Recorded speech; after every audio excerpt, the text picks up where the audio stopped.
We need to record the whole segment over. We'll do this segment over again, yeah.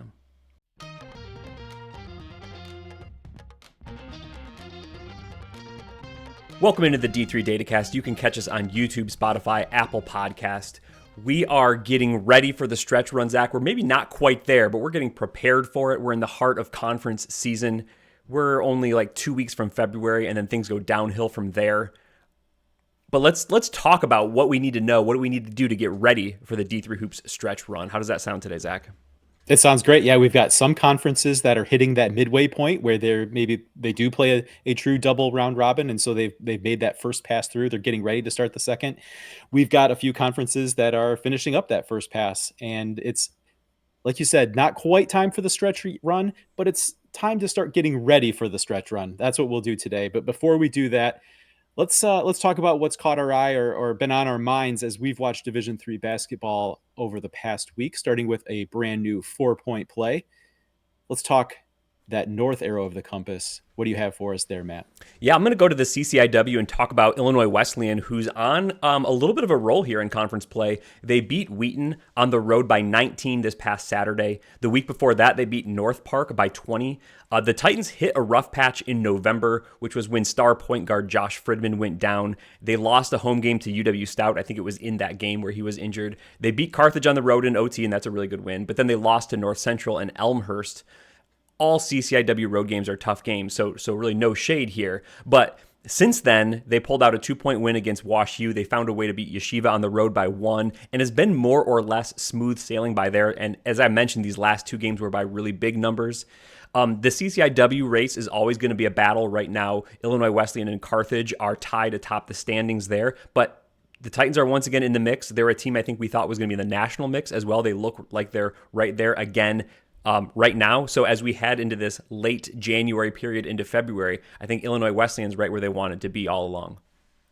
I think that's true, and they seem to be the one that you can count on most to be consistent. It looked like maybe Carthage was rounding out into form a little bit to more what we expected, and then they suffered another loss that really helped Illinois Wesleyan draw back into the conference lead there. But if you're talking about a team emerging that you feel like you can really trust at the top there, it seems like that they're the easy pick, and then there's just a whole lot to get sorted out from there. Yeah. All right, Matt, I'm going to talk about the NUMAC in the north here. After another crazy week in the NUMAC unfolded, it kind of came to mind that maybe the NUMAC is the Northeast version of the NCAC. That's a conference we've talked about, the crazy dynamics there where they have a handful of really good teams that are really closely grouped. And, maybe the NUMAC's a less extreme example of that, but they have 4 teams grouped from 21 to 82 in our computer efficiency ratings. And really earlier in the week, I was penciling Salve Regina into this spot. They had just gotten a win over WPI to emerge at the top of the standings there. But then later in the week, they lost to Springfield, and that just really reinforced kind of how crazy of a race this NUMAC race seems to be. You add in Clark taking care of business this week against Coast Guard and Emerson, then falling to Wheaton of Massachusetts.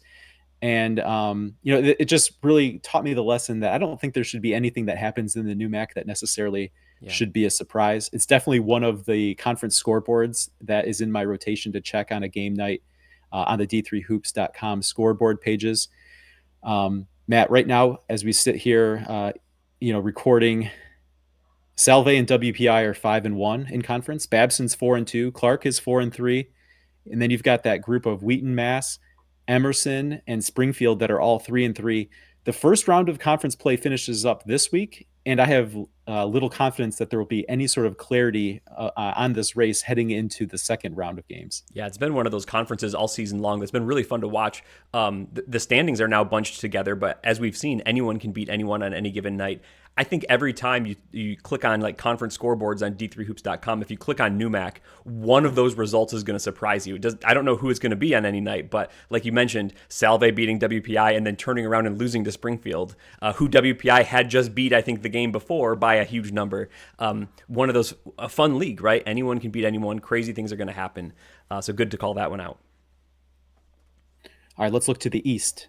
Yeah, I'm gonna call it Scranton for getting a signature win this week. They beat Catholic at home on Saturday by a score of 71-68. The Royals were actually held to just 19 points in the first half. They trailed by 9 at the break, but they exploded for 52 points in the second half and held off the Catholic Cardinals down the stretch. That's a massive landmark victory for Scranton. The two teams are now tied at 7-1 atop the standings, but now getting the head-to-head win kind of gives them the inside track there for maybe the number one seed.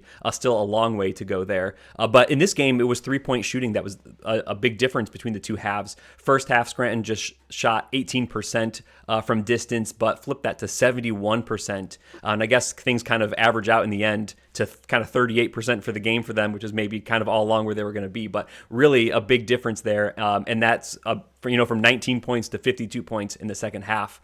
Probably not where Scranton wanted to be at the break, but to get that win in what could be a pivotal landmark game was really big for Scranton there.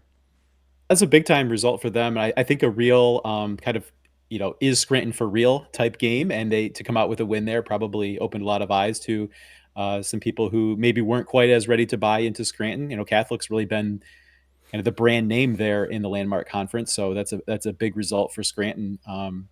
Trying to get back to the top of the league there. For me, Matt, in the East, I looked at Montclair State completing an undefeated first pass through the conference in NJAC play there. So I'm going to call back to last week's episode and ask, can we say the NJAC race is over? We talked a few times this season about how the NJAC landscape is different than we've generally come to expect. And, while it seemed like coming into this season, maybe Montclair State and TCNJ were on, relatively even footing. And even, a few weeks into the season, it seemed like that may be the case. But as it stands right now, Matt, it sure seems like Montclair State is head and shoulders above their conference peers there. As I mentioned, they've completed that first pass through the conference play undefeated. They're 9-0, and the Redhawks have a 2-game lead over New Jersey City and a 3-game lead on TCNJ, Stockton, and Kane. So, hey, if this is not just going to be the Montclair State show, someone's going to have to come up with a head-to-head win plus some help. That it just, if you look at the way things have played out so far, it just doesn't seem like that's likely to happen. And to answer your question, I think, yes, we can say that the NJAC race is done, is Montclair State's. With that lead, they've had some close games. I think their game with TCNJ, was it this week or last, was really close, but they've pulled them out. That's a good enough league that I keep waiting for who's going to reach up and bite them, but no one has done that yet. And now one time through the conference, it's like, okay, it's can they not lose not just once but twice, 3 times, and have another team maybe run the table? That's what it's going to take here, I think, for them to lose this. So I think, yes, I think it's Montclair State's, and I think they've locked it down. All right, let's look south. All right, Zach, Christopher Newport beat Mary Hardin-Baylor 93-88 on Sunday afternoon in a non-conference game between two programs who are doing everything they can just to fill up their non-conference schedule. With the ASC and the C2C having small or no conference games, they need to travel across the country in January. That's what they do, right? This marked 8 consecutive wins for Christopher Newport. Some quality wins along the way here. Here's some names in this 8-game winning streak. Denison, Hood, Johns Hopkins, now Mary Hardin-Baylor. Those are all programs that have been kind of in that top 50 range for most of the season, all really good wins. The captains are now 16-3. Their 3 losses, though: Randolph, Macon, Catholic, and Emory. 3 teams who've been kind of mainstays in the top 25 for most of the season. 2 games do loom large still on Christopher Newport's schedule. Those are 2 games against Mary Washington still coming up in February. Those are more, top 10, top 25 type games. But for right now, Christopher Newport looks like they're mighty strong. They're in good shape to either, be highly seeded in the coast-to-coast tournament. Mary Washington is maybe going to be one of those two is going to be the number 1 seed. The other is going to be the number 2. So a race for the AQ there. But if not, both of those teams look like they're putting themselves in good position for an at-large bid as well. So Christopher Newport, even though they're having to fill their schedule, no official coast-to-coast conference schedule, they are finding these good games. Mary Hardin-Baylor was a fun one to see on Sunday afternoon, and it was Christopher Newport getting the 5-point win. Yeah, Christopher Newport, one of those programs that really has a track record of doing a nice job building throughout the season to be playing their best ball at the right time. And Matt, we talked at the top of the show about getting ready for the stretch run. A couple teams here that just have 6 regular season games left to play. As you mentioned, just sort of the nature of the beast with for different reasons of the realities of the Coast to Coast Conference and the American Southwest Conference. Matt, Hardin Simmons played one of their conference games already, so they only have 5 regular season games left. Hard to believe, but a couple of some of those programs there, looking at the Coast to Coast and the American Southwest Conference, they don't have very many games left to play. So I guess you could say they are already in their stretch run. Yeah, true. All right, for my play here in the South, Matt, roads and the SAA race, those aren't things we've talked a lot about on this show, but this week gave us plenty of reason to do so, with the Lynx getting a 79-73 win over Trinity, Texas on Friday night. Yeah.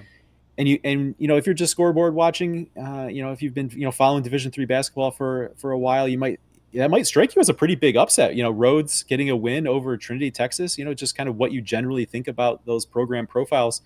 Uh, but Rhodes as a team, actually, our efficiency ratings likes pretty much as right now, through games played Sunday. I think they're sitting 55, so a top 60 team. By the time you account for a home court advantage, a game at Rhodes with Trinity is seen by the computer as pretty well a pick 'em. Um, just 5 games into conference play, but Rhodes, Trinity of Texas, and Sewanee are tied atop the SAA at 4-1. And Rhodes has been the one defeat for those other 2 teams in the mix. So very much looking like, Rhodes is true contenders. And it's not going to be a situation where Trinity makes their move into the SAA and just, automatically comes in and dominates like, maybe some people thought they might. Yeah, Zach, you're right to call that out as a surprising scoreboard watch kind of game. It did kind of surprise me, but then as I was preparing for this episode, I was looking at our bubble watch page on d3datacast.com, and Rhodes is a team, in part thanks to the win over Trinity, right? But they've been building a solid resume. They're a team that shows up on that bubble watch page like maybe like 6% or 9% or something to get an at-large bid. But that's still, to even get on that list, you have to be having a really good season. I will admit that Rhodes wasn't fully on my radar as like a potential at-large team, but if they continue rolling in the SAA and get another one of those big wins or two, we might seriously be talking about Rhodes in late February here. You hit on a few buzzwords that maybe will come up later in the show, Matt. But before we get there, let's finish up 4-point play by taking a look to the West. Yeah, a really big week ahead for Whitworth when it comes to the Northwest Conference race. The Pirates are 6-0 and looking to finish their first trip through the league standings undefeated. They have to go through Puget Sound and Pacific Lutheran on the road this week. That Puget Sound in particular, that game is in particular a big one. They're right behind Whitworth at 5-1 themselves, and they're looking to pull even in the standings if they can win that game. It's a Friday night contest coming up this week. It could prove to be the biggest game in the entire Northwest Conference schedule. I think Whitworth at Puget Sound. If Whitworth wins, that gives them a 2-game lead, kind of heading into that second round of conference action. If Puget Sound wins, then hey, we're tied basically going into the second round of Northwest Conference. So really big game, kind of a big championship, Northwest Conference championship leverage index here, if you want to think of it that way. Puget Sound and Whitworth. But yeah, Whitworth has been strong. They're the ones with the 6-0 lead, and definitely going to be one to watch here coming up on Friday. Yeah, unfortunately, the Northwest Conference hasn't been a conference that has been on my radar as much as it has in past years, and that's a little bit unfortunate for a team like Whitworth, because it's really no fault of them. They've been a good team like they have been. It's just there hasn't necessarily been that second team that's been in or around even like top 25 consideration or anything like that, that kind of really gives me the draw to find out what's going on in the Northwest Conference. It's kind of had that, Whitworth and everyone else feel. But yeah, it's still very much a race and some big games there to keep an eye on this week. Good point there. All right, let's finish up here with my play in the West, Matt. And I'm gonna talk St. Norbert here. They got an 88-60 win over Wisconsin Lutheran on Wednesday night, and yeah, it's a 28-point win. But Wisconsin Lutheran has struggled at times this year, and so it wasn't one that I necessarily thought much of when I just saw it kind of on the scoreboard that night. But what did catch my eye was the next day I saw a St. Norbert athletics tweet that pointed out that in that game they had a 37-3 second half run. And I had to look into this because, it was a 28-point win, 37-3 second half run, and at first I thought, oh wow, was St. Norbert down big that I didn't realize, and kind of wiped it all away. And then I looked at the line score, and they had a decent lead at halftime. I thought, how in the world did this happen? No, sure enough, it was all contained in the second half. It started with a St. Norbert layup to make it 46-35 with 16:48 to play, and didn't end until Wisconsin Lutheran made a layup to make it 81-40 with 6:07 remaining. So that's an over 10-minute stretch that saw a 44-35 game turn into an 81-38 game. And then, over the last 6 minutes of the game, Wisconsin Lutheran, outscored them like 22-8 or whatever it took to make that final margin. So yes, indeed, big time run to blow that game wide open for St. Norbert. I wonder what's the record of teams who have recorded a 37-3 run. What's your record in those games? Like, do you have is like a 99.9% winning percentage if you can go on a 37-3 run? It's probably pretty good. Yeah. Yeah. All right, so that wraps up this week's 4-point play, Matt. Those are sort of the highlights, some of the things that we were thinking about that caught our eye over the last week. I get to sit back and watch, but with all that, you need to turn it into a top 25 Yeah. ballot. All right, Zach, my top 25 ballot. Not too many changes at the top, really. I think the first change was maybe one shuffling of Mount Union and Chicago, 4 and 5. Not really a big change there. I think all those teams are pretty tight at the top. Another thing to call out a little bit lower on the ballot is Illinois Wesleyan jumping in at number 11. I talked about them in the 4-point play. I think they've been playing strong. I think that they've been finding themselves now in the absence of Fridman. I think they're right kind of back where we thought they might be. So I jumped them in just ahead of Wash U. Even despite a Washington U loss on the road to Carnegie Mellon, I still kept them pretty close, maybe dropping them a spot or two. Really, for me, in between like 10 and 20, that's a group of teams that are really close. I know some people think Wash U should be a lot lower. Really, to me, though, there's a big group of teams. You could even go from 10 to 40 and say that there's a bunch of teams that, however you want to order them, I'm not really going to argue with you too much. So I'm just going to leave that there. I think Wash U is still pretty good. Exactly how good, I don't know. I think they're closer to out maybe than they are to that top group of 3 or 5. But to me, that still means what? Like, all these teams have some flaws in their resume, whether that's Calvin or even some of these UW schools like UW Platteville, UW Oshkosh. They've either taken multiple losses now in conference, or they have a really big loss in Oshkosh's case. I think that one came at the hands of Calvin. But I'll just go down the list here. Some teams that have jumped around. Jumping in at number 18 is Otterbein. I think they're new for me this year. This is the first time I think I've ranked them this year, Roanoke jumps back in at number 22. I think they had a strong week. Wesleyan jumps back in for me at 24. And then Whitworth, for the first time, I think I'm ranking them this season at number 25. I talked about them as well in the 4-point play. I think that they've been looking strong. So for me, a lot of the shuffling comes in these last 5 or 10 spots, teams kind of in or out. I think, what to get to, I don't know where it is, 10 or 15, from there to 40, there's a bunch of even teams, really hard as a voter to decide exactly who's in and who's out. And I think you kind of see that in the efficiency ratings too. If you looked at how close some of these numbers are, all the way from, let's just say 10 to 40, you're probably only talking about a basket or two, a possession or two in a neutral court game between any of these teams. So got to draw the line at 25. This is how I'm doing it this week. So let's talk about a couple of conferences. Let's start with the WIAC.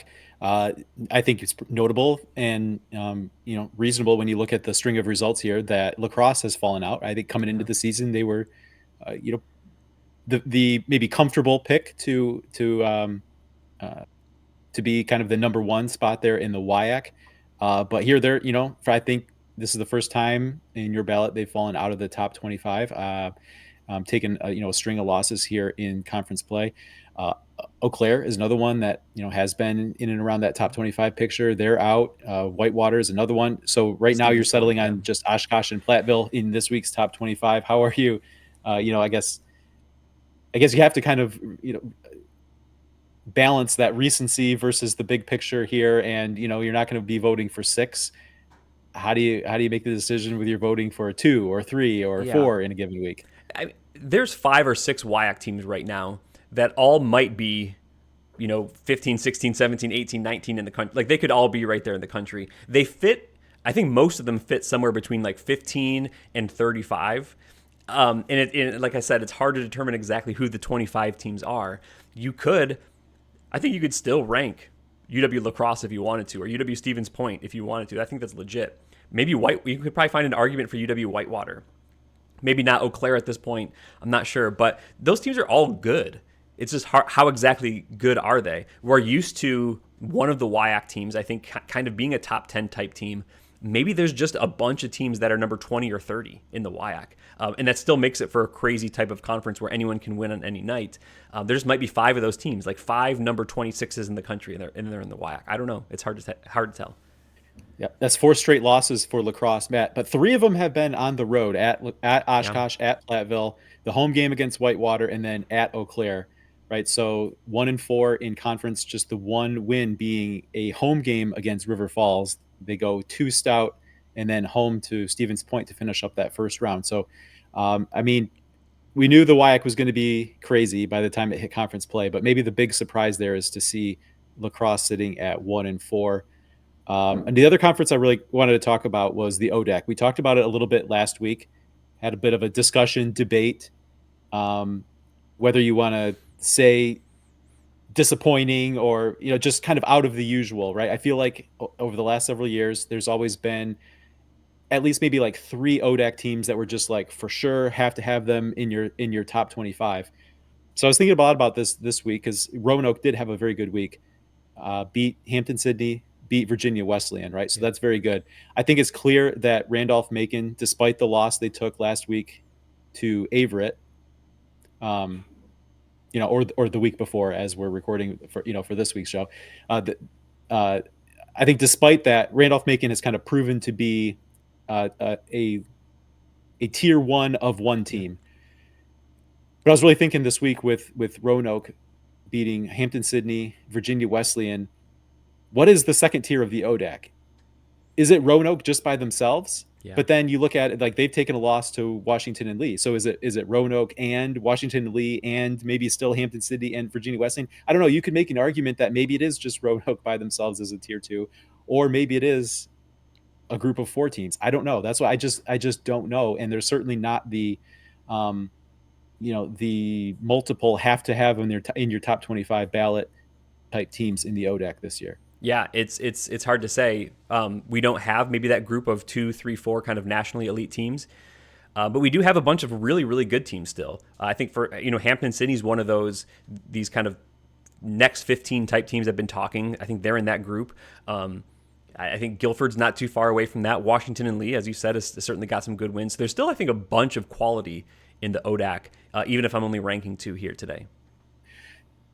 So it's never been more clear that the top 25 creates an arbitrary cutoff. So let's just, for the sake of putting a couple more names out there, give us. I know you've got it there on your sheet, so give us the honorable mentions. Maybe the next, 2, 3, 4, 5 teams that you want to name that are just off of your top 25. Well, let me open the sheet back up again.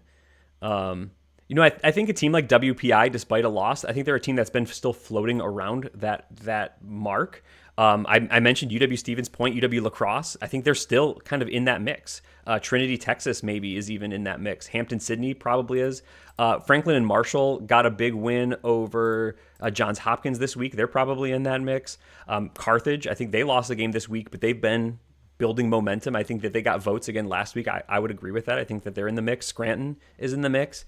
Another UW Whitewater, I think that they're in that mix too. They're a team that a really good week from Whitewater. I don't know who they play off the top of my head, but they could find themselves kind of in top 25 range here in the next couple of weeks. So I think those are kind of some of the teams I'm talking about. York, PA, I think is in that mix. Maybe Maryville, Tennessee in the mix. Carnegie Mellon's had some great stuff. How far away from that mix are they themselves? So I didn't list the whole list here that I have, but that's a lot of them. Those are a lot of the types of teams that you might find in that next group, right? Yeah, sounds good. All right, so let's talk about some things that fans might want to know as we're getting towards the stretch run, right? So there's always starts to be some common questions that come up with fans around, maybe in the next few weeks that we thought might be helpful to just kind of start talking about some topics. And plus, there's always new fans that might not understand the things that are really going to be ramping up in terms of talking points around Division 3 basketball over the next several weeks. So to kind of, not that we're in the stretch run yet, but to get ready for that stretch young run, Matt, let's talk about a few things.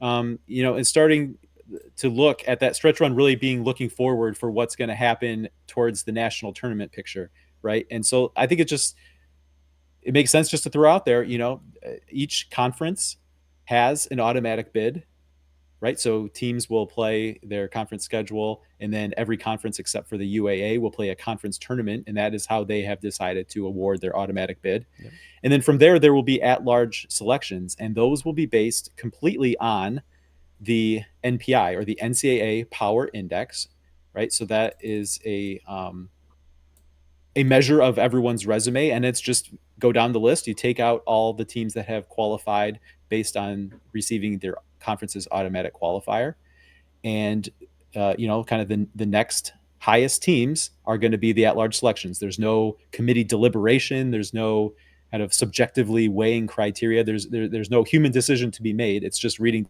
down the list of those next teams, right? So that's how you get your field, and all the seeding will be based on those NPI rankings. Yeah, so NPI is big. That's the computer number that the NCAA has come up with, that they're ranking all the teams. And we'll get a true seed list, and we're replicating that data on D3Datacast.com. It's unofficial, but it's very, very close, very, very accurate, that we found over the years. And so one of the keys you mentioned, they're selecting the field by NPI, and then you can kind of get a true seed list based on your 64 tournament teams from NPI. And one thing that we will get in the tournament, by definition in the bracketing, is that the top 8 seeds will be protected. We know in the Division 3 world, there are budgetary constraints. So which means when it comes to the tournament, we're going to have to group teams somewhat geographically. Like, we're not strict regions like Division 2 has done at times, but to limit travel and the travel expense, we do have to bear in mind geographic proximity. But the top 8 teams will be bracketed such that they can't meet until the national quarterfinals, right? So if chalk holds, all the top seeds win, they will be protected from each other. We're not going to get a bracket of death with too many top 8 teams in it. So we run computer simulations almost every day on D3Datacast.com. And so here are on the screen are some percentage odds based on those simulation results of which teams were receiving top 8 seeds in NPI over a course of 1,000 simulations. So no surprise, some of the same teams that we saw at the top of my top 25 ballot are some of these top teams. Trinity, Connecticut, every single simulation, they ended up in the top 8. Randolph-Macon, 95% of the time, they ended up in the top 8. Emory, University of Chicago, Mary Washington, all like 70 to 80% of the time that they got in the top 8 seed. St. Thomas, Texas, Montclair State, Claremont Mudscripts, Tufts, they're also in greater than 50% of the time. But there's still a bunch of other teams in the mix. More than even I'm showing here, but teams like Mount Union at 43%, Redlands 31%, Gustavus Adolphus just over a quarter of the time, Endicott 20%, Hood 11%. Other teams are in the mix that they could get top 8 seeds. So every day when we run our simulations, you can see the top 8% on the men's basketball projections page of how many times each individual team got an NPI high enough to be in the top 8 of the tournament. And this is really the only thing that ever trumps geography, or that mandate there to limit flights, to limit the travel expense, to keep games within a 500-mile radius so that they can bus instead of fly, right? So if somehow the top 8 all were jam-packed into one corner of the country, that would be difficult to bracket, keeping geographic proximity in mind, to spread them through the bracket. But the mandate is that they would be spread throughout the bracket because of the decision that was made starting last year that if you are in the top 8, you are guaranteed to not have to face any of the other top 8 seeds until that quarterfinal round. Now, another thing we like to keep an eye on is expanding that top 8 to the top 16. Now, this doesn't guarantee you anything. But these are the teams that kind of nominally are in position to host opening weekend pods, right? Being in the top 16 means that by the time you break a 64 team field up into 4 team pods, that makes for 16 pods. So you need 16 different host institutions. And again, this doesn't guarantee everything, but if you want to host, if you want to have the right to host, a good first step is finishing among the top 16. Yeah, if you're feeling really good, if you're in the top 16, certainly if you're outside of the top 20, you probably don't have a great shot to host unless you're like benefiting from awkward geography where you happen to be in the middle of two other teams that kind of need to get together. So that kind of thing can happen. But when you think of top 16, I like how you said that, Zach, nominal hosts. These are teams that are feeling pretty good. Hopefully geography will align for them to be able to host a pod, and it's a lot of the same teams, right? Going down, I think through like Hood was on the other page, and they're all like up 70% and above to be in the top 16. And then right away it kind of jumps down. There's a big gap down to Christopher Newport at 37%, UW Oshkosh 35%, Scranton Catholic like 26, 28%, Trinity Texas still Wash U about 21%. I think I just listed 20 here, but you can probably take these 20 and organize a bracket using these, and you're probably only going maybe once or twice outside that top 16. So these are the schools probably feeling pretty good about their chances at hosting. I will say if you're in Texas or California, unfortunately, just because there's so few teams out there, it's unlikely that you're going to be able to see, St. Thomas, Texas, and Claremont Mudscripts and Trinity, Texas host, right? So like maybe there's a Texas pod, maybe because Redlands is also there too. Like maybe you force those two same conference teams into the same first weekend pod. You don't like to do that, but maybe you have to do that and allow, maybe Texas does host a pod and California does host a pod, depending on the rest of the geography. But you could see something like maybe St. Thomas hosts a pod in Texas, and then maybe Claremont Mudscripts, let's say, is seeded as the top team in a pod, but maybe that gets flown out to the Midwest where an underseeded team actually hosts the pod. And you play maybe like UW Whitewater has to play Calvin in like a close game at one of those two sites. And then Claremont Mudscripts is there as the top seed and they play Webster or something like the SLIAC champ or something like that in a game that they would be seeded favorably in. That kind of thing could happen too. So again, hosting is never guaranteed in Division III. It's the seeding that's guaranteed, but these are kind of, you get first dibs at it, I'd like to think, if you're kind of in that top 16 range. Yeah, you mentioned some of the scenarios, but there's really no way to know exactly how you're going to work out like a California pod or a Texas pod until you really know what that field is, and what those maybe what those top 16 are, where you're really maybe trying to get them to host, right? So lot to get figured out along the way. So no way at where we're sitting now to really know how that would play out. Well, let's talk about the tournament format, Matt. So that's kind of how we get the teams, how we arrange the teams.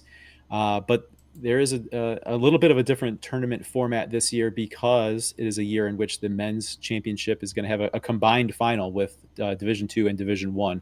And so that's going to align that with the Division I championship, Final Four weekend. Requires kind of the usual Division III men's basketball tournament schedule to be amended. First weekend, no change. That'll take place Friday, March 6th and Saturday, March 7th for first and second round games. Those will be taking place on campus at sites to be determined. Again, kind of nominally based on those top 16 seeds, but no guarantee, right? So we'll have 4 teams at each of those sites. Coming out of that into the next round, we'll have a standalone Sweet 16 games that will be split between Friday, March 13th and Saturday, March 14th, again at campus sites. But this is where instead of having that Sweet 16 and Elite 8 weekend be the same weekend, because we're elongating the schedule to accommodate that later championship date, this just becomes a standalone weekend, right? So we're not talking about second weekend hosts going to teams that maybe they're not the highest seeded of that group, but they're convenient for kind of a midpoint between two schools that couldn't otherwise drive to each other. We've seen that in the past, so that's kind of off the table this year. We've got just the standalone Sweet 16. So you got Team A against Team B, And I imagine as long as all the paperwork and everything that is required to host is in line, that we would see the higher seeded team hosting that Yeah. weekend. Moving on, after that standalone Sweet 16, will be down to the final eight. All eight of those teams will then travel to the neutral site to be played at the Allen County War Memorial Coliseum in Fort Wayne, Indiana. We'll have quarterfinal games on Thursday, March 19th, in two sessions. One that I think the latest information is that it would begin at 1 p.m., and then an evening session of quarterfinal games that will start about 6:30 ish. Again, we've already seen times published and then changed, so that is subject to change, but that's the latest that we're seeing there. And then to wrap up that Final Four weekend, there will be a pair of semifinal games that will be played Saturday, March 21st. And out of that, we will have our two finalists, and they'll have to wait until Sunday, April 5th, to play that championship game in Indianapolis, the host of the Division One Final Four. I believe we'll get the Division Three and Division Two championship games there on Sunday, and then Monday night, of course, the usual spot for the Division One Yeah. men's basketball championship. Yeah, I think Division One plays Saturday, Monday, their Final Four and championship round, and then in between that will be the D2 and D3, all in Indianapolis. The NFL stadium will host the D1 games, and the NBA arena will host the D2 and D3 games, is my understanding. But I think one of the cool things about this schedule, Zach, is that the Fort Wayne experience, which will kind of be that'll be like kind of D3's Final Four weekend still. It'll still have that feel. It'll just be afforded to 8 teams. The Elite 8 round will go there. And we'll leave with 2 instead of 1 champion, so we won't get to crown a champion there. But we will have 8 teams get that kind of experience. And I think that'll be a cool thing. For us watchers as well, we get to see double the amount of games, which will be really fun. That Thursday is going to be absolutely jam-packed there. And those times that you mentioned, we should say that that's what's currently available on the Allen County War Memorial Coliseum, which is the arena there in Fort Wayne, that their website. I don't think the NCAA has officially published those, so they're probably pretty close, but they're still probably working out the details to nail down exactly when those tip times are going to be. But I think that's going to be a fun weekend. I think this is going to be a fun tournament. That standalone Sweet 16, as you mentioned, affords some interest. Depending on how the bracket is constructed, I could envision a world in which Region 10, so let's just say like California, Pacific Northwest, Texas, right, those kind of teams, there's a world in which they host probably not 3. I was going to say 3 Sweet 16 games, but if you bracketed Claremont Mudd Scripps and Redlands separately, I'm kind of going off on my own little rabbit trail here. They would be paired together, so just one would host the next weekend. But you could get 2 Region 10 hosts, right? And it's almost like it's an impossibility that second weekend Region 10 could ever host those games.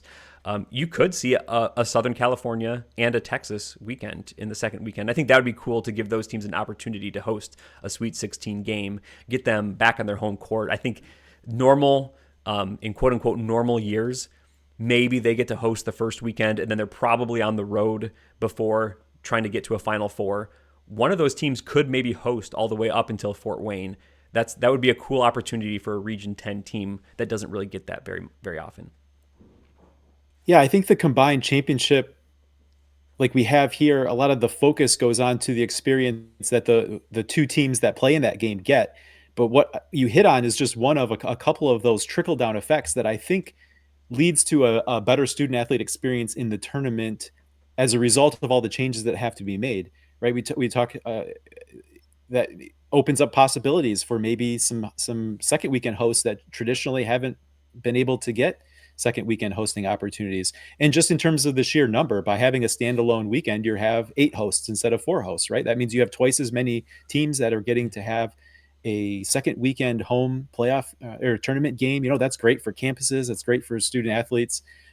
This is kind of a cool thing that only happens because of the trickle down effects of this combined championship. So it's just something to think about, right? It's not just about the cool experience that whatever the two teams that end up playing in that game get, but there's some other, I think, benefits or just kind of some cool opportunities that trickle down out of that maybe don't always get recognized when we're talking about the pros and cons of these combined championship weekends. Yeah. Mm-hmm. A little bit more on NPI, because we get, like I said, there's times that come up, especially as we get closer on, that people want to know: are we going to be in, or why are we ranked here and this team is ranked there, right? So us talk about a few other kind of NPI topics that I think will be helpful as we get towards the stretch run, trying to anticipate some of the the questions, the comments that come up Yeah. every single year.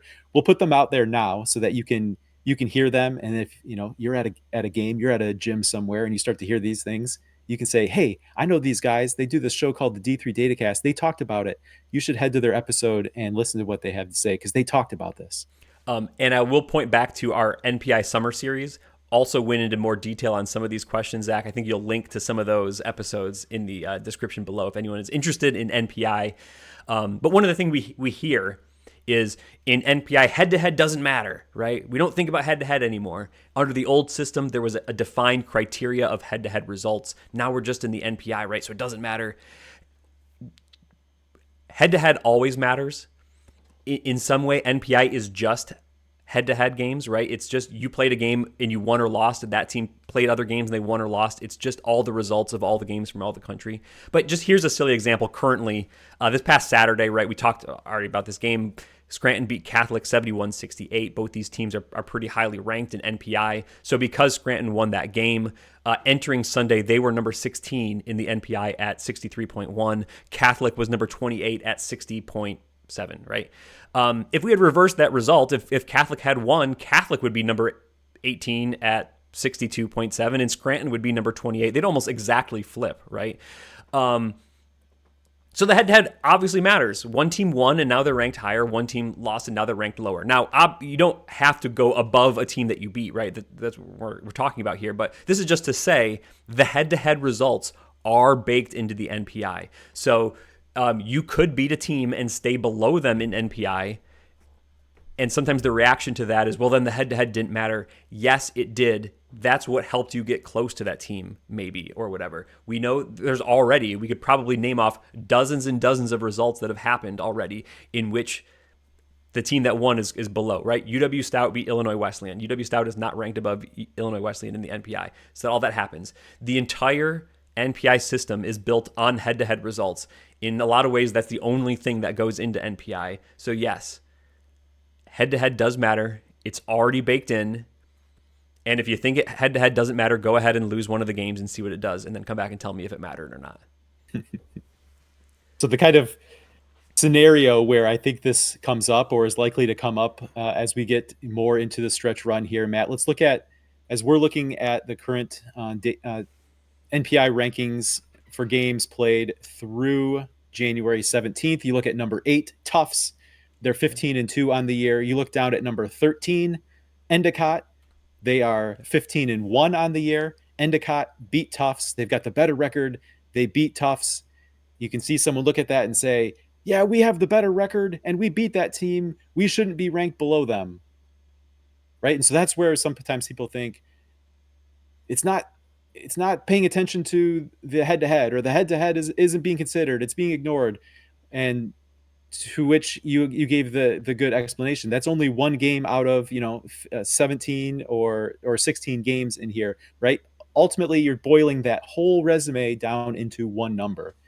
And yes, for that game, the way that the overall NPI number comes about is it's a result of individual game NPI numbers. So if you're looking at just that Tufts versus Endicott game, Endicott is getting more credit for that game than Tufts. They have that advantage based on the head-to-head win.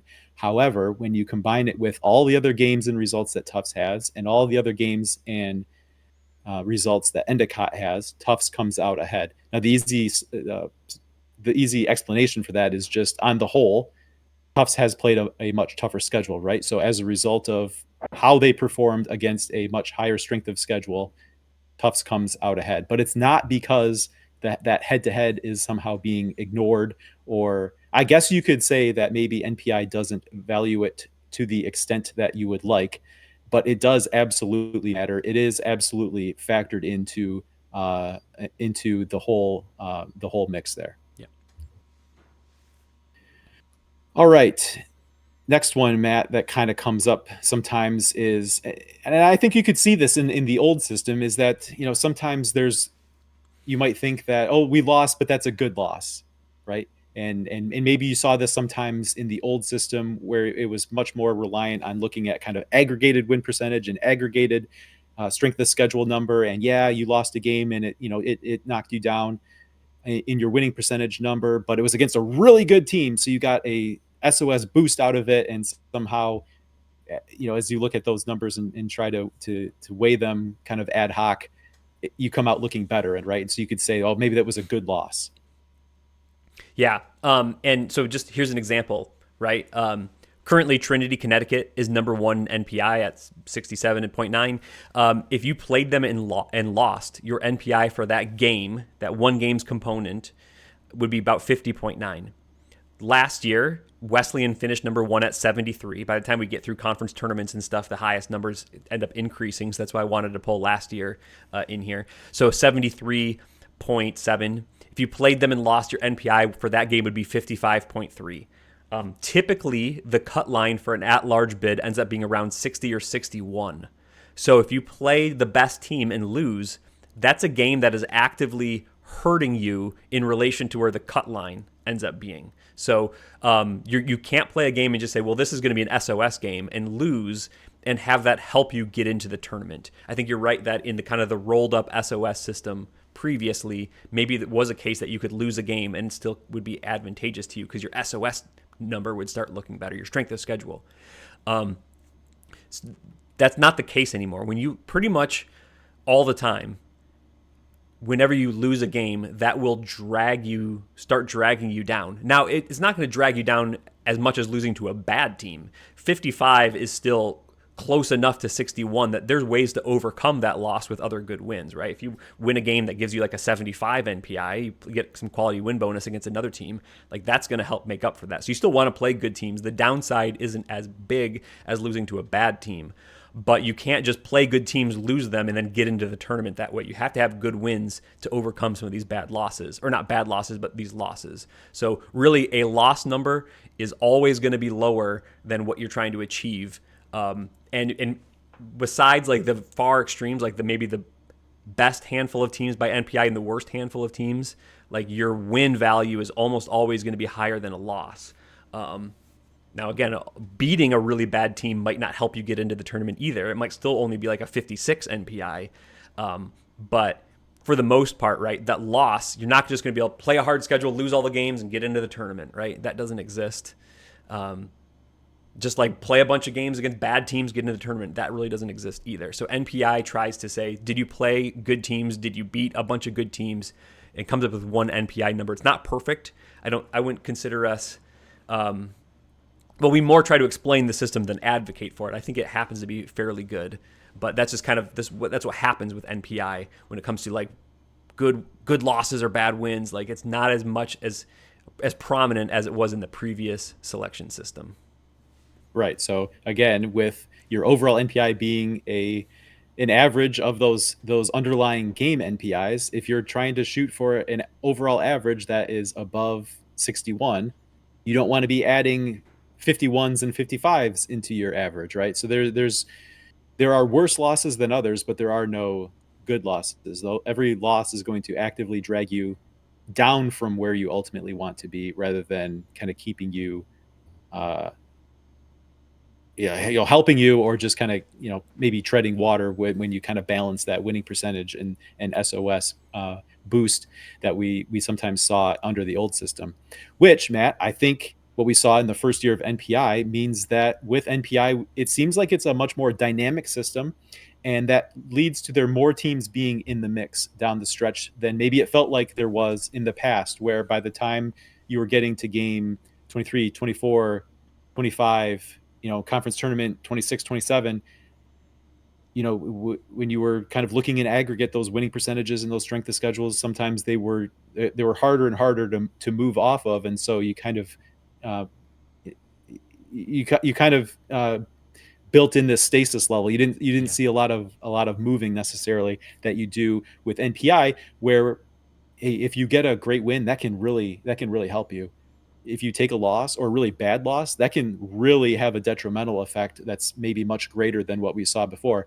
So all that moving around, or that potential for moving around, means that there's just more teams that are in the mix. And so you referenced the simulations, and we've been tracking that all season long, but I think it's really going to heat up, and the focus on that is going to be heating up as we get closer to the stretch run here.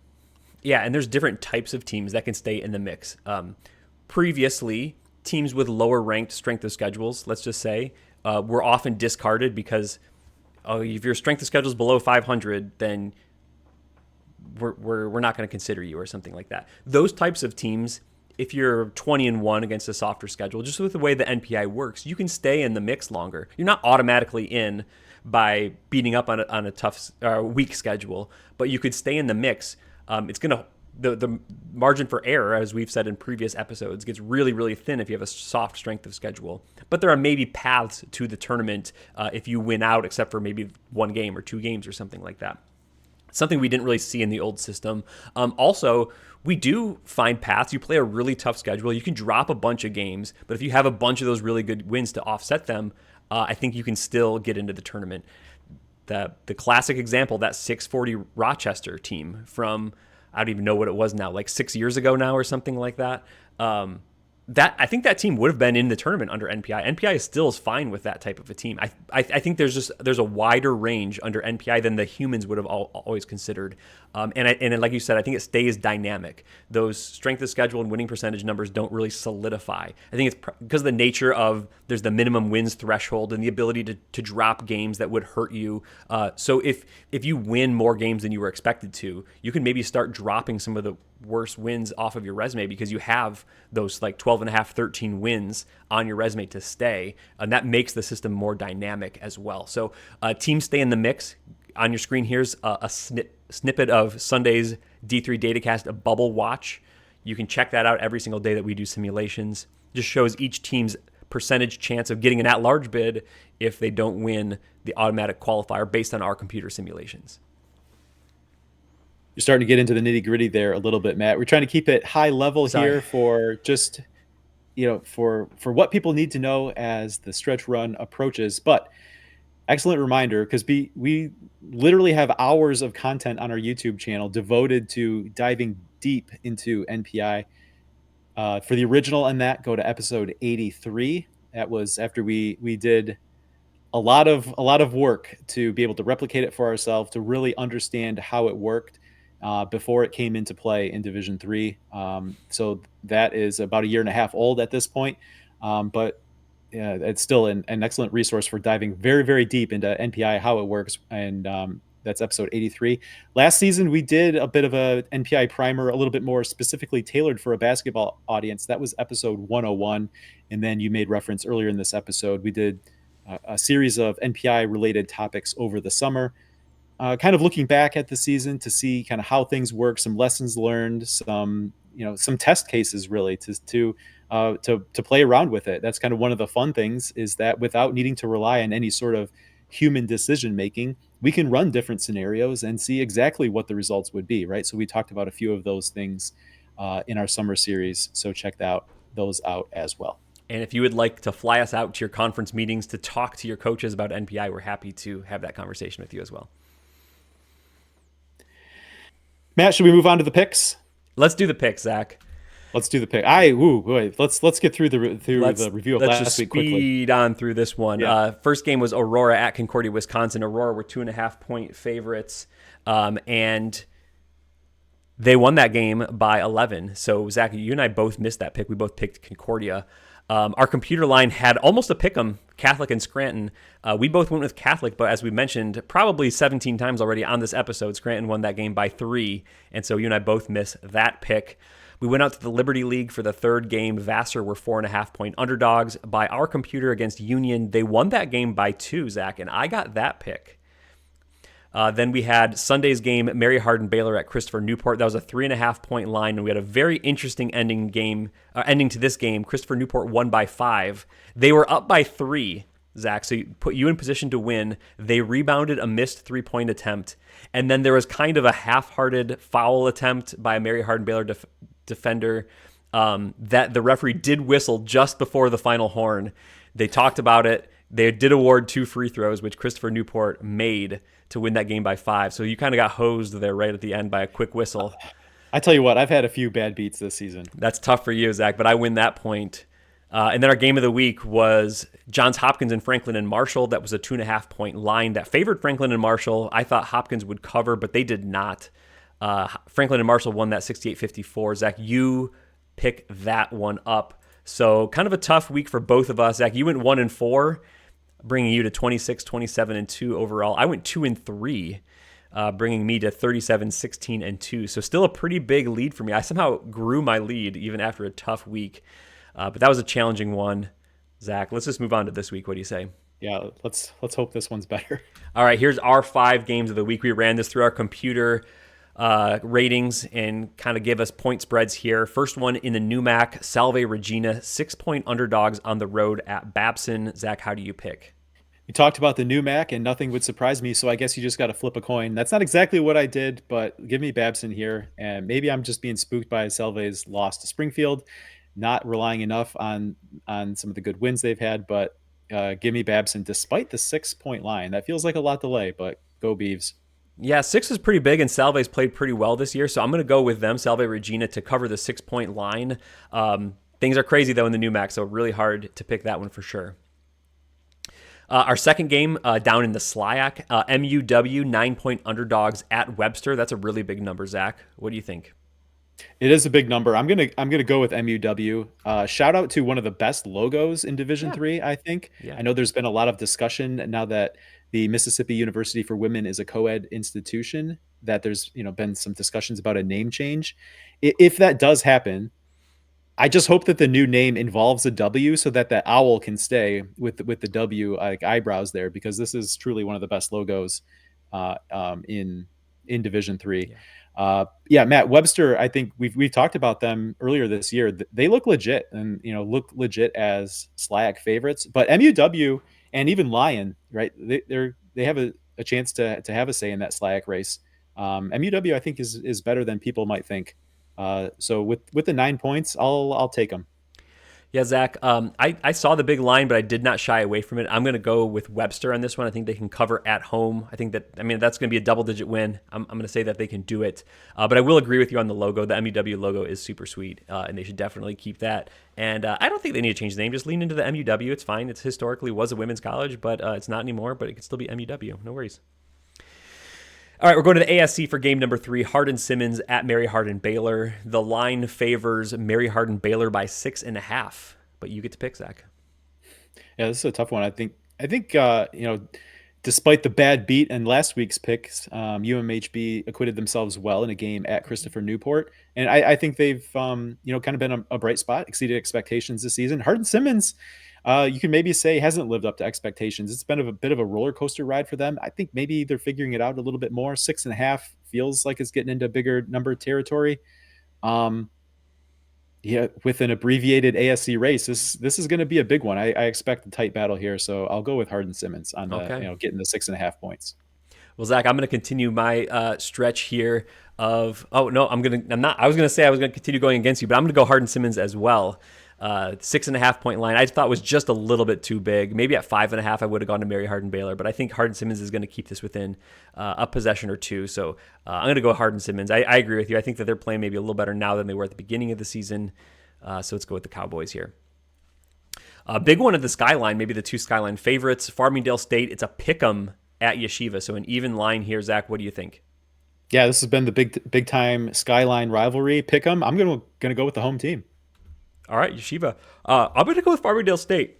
I think the teams are fairly even. It's a pick 'em here, but I think Farmingdale to me has been a little bit more consistent. Maybe just because they haven't played the caliber that Yeshiva played in the non-conference. But that's not to say that Farmingdale hasn't played tough games themselves. They beat Wesleyan.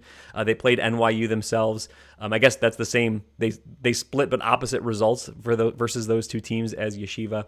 So Farmingdale has played those types of games this year. And they've been right in the mix as well. I'm going to go with Farmingdale on the road on that Saturday night. I believe it's Saturday night game at Yeshiva there. Our D3 Datacast game of the week is out in Southern California. Claremont Mud Scripts, 5-point underdogs at Redlands. Seems like a pretty big line for how highly ranked both of these teams are. Yeah, it does, Matt. But I feel like you go back a couple weeks. I think you talked about Redlands and just wanting to see those results that really made you be like, yes, okay, I thought they were really good. I can say it now. I think this is the type of game that maybe Yeah. CMS needs to be able to say that.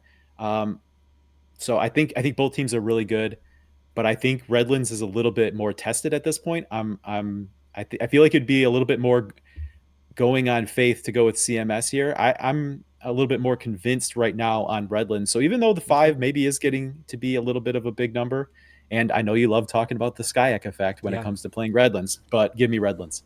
Skyak theory is strong. I'm going to go with Claremont Mud Scripts, mostly just because I know our computer rates Redlands higher than CMS. I think I have CMS maybe a little higher than Redlands. I'm not remembering my top 25 ballot off the top of my head anymore. I suppose I could click on it and look. But it's going to be a close game either way. To me, 5 was maybe just a little bit too big. I do have CMS two spots higher than Redlands. So 5 points, even though it's on the road, I'll go CMS on that one. So that's the You just pick want to go this against week. me. What? You just want to go against me. I want to go against you. We've agreed on a Look at lot the of picks records. this year, and the records are crazy. Yeah, I feel like every time we've split, I've ended up getting it this year. So we'll see how this Well, week goes. every time I've tried to go against you to pick up games, I just fall further Yeah, behind. So yeah. All all right, right, let's go to a mailbag. We mailbag. got one mailbag question here to tackle from Graham Dunwoody, who does a great job on U Chicago broadcast, by the way. This came in from X.com. Graham is at Graham Dcasts, so check him out there. Through the first couple of weekends, has it been statistically tougher for road teams in the UAA compared to other conferences? So, Matt, I expect that whether or not you knew this question was even coming as I was putting together the show slides, that you've run a full statistical analysis and you have a great answer for Graham here. Yeah, I don't think so. I mean, it's tough. There's a lot of travel in the UAA, and doing the Friday Sunday thing can be tough. Road games are tough, I think, in every conference. I haven't done the analysis. I think, to me, though, just over the years, I think UAA gets surprising results because it's a tough conference with a lot of good teams, not just because the travel considerations are more difficult. So I'm going to say it's not that different from other conferences, even though the travel is, but maybe the results aren't really all that crazy. I think overall what you see in the UAA is kind of what you expect given a bunch of good teams in one league. Well, and also at this point, all we've had is this, the standalone travel partner game, Yeah, and then this was the first true Friday Sunday game, that's and right. right. So I agree with you. I think sometimes there's the travel is unique, but I feel like sometimes that builds into there's this some sort of like mystical UAA road game power that also exists on top of the usual road conference game.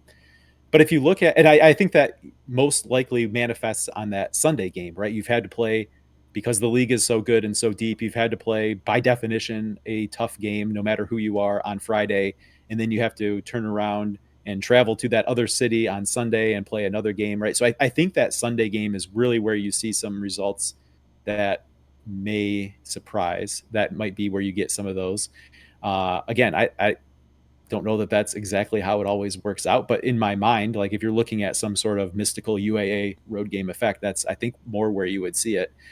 Uh, so all that to say, so far this season, we've only had one Sunday of that type of game so far, and I feel like the Sunday games that we saw played out to expectation, Yeah, right? I kind of mean, normal. yeah, I mean, um, really the only two results between the two weekends that I think were maybe a little bit surprising was the margin with which Wash U lost to Chicago, and then Wash U losing at Carnegie Mellon, right? So you could look at those two. I don't know, again, that that's necessarily due to some sort of magical innate UAA road game type thing. I mean, it's all very much within the realm of the craziness we've seen Yeah. just from Division III basketball in general. So If you calculated what were the expected win probabilities of all those games, it probably ended up that the road team won about the number of times you'd expect, even given the travel nature. right, and I think even if you were looking at our daily score predictions, it was a slight outperform by Wash U at Case. It was a slight outperform by Chicago at Carnegie Mellon, and the same thing for Emory Emory and at NYU. NYU. Right. So Yeah. I don't think there was really anything that we saw in that first Sunday from road teams that was necessarily um, outside of Yeah. expectation. Yeah. All right, thanks, Graham. We'll do another mailbag as long as there are mailbag entries in next week's show. You can submit to the mailbag by leaving a comment on this episode. If you're watching on YouTube, you can find us on social media on Facebook, X, Instagram, at D3 Datacast. Lots of ways to get a hold of us. We'd love to talk about any sort of topic that you have for us to address at the end of next week's show. One more thing to do before we get out of here, Matt, and that's to say thank you. Thank you to our great group of supporters through the Patreon platform at patreon.com/D3Datacast. These are the people who have voluntarily chosen to partner with us to support us financially in what we do. All the data that we put out there on d3datacast.com is there for everyone to enjoy because these people have decided to voluntarily to support us, right? So we're not putting that up there with any paywalls. We're not putting it up there on d3datacast.com littered with all sorts of banner ads and pop-ups like that. No, we've decided that we're going to keep that all ad-free, and it's thanks to the support of this great group of people who continue to support us. It's continued to grow. We can't thank them enough. Yeah. And on patreon.com/D3Datacast, there's a $5 a month tier and a $3 a month tier. If you'd like to join as well and get your name on the screen, that'd be just swell.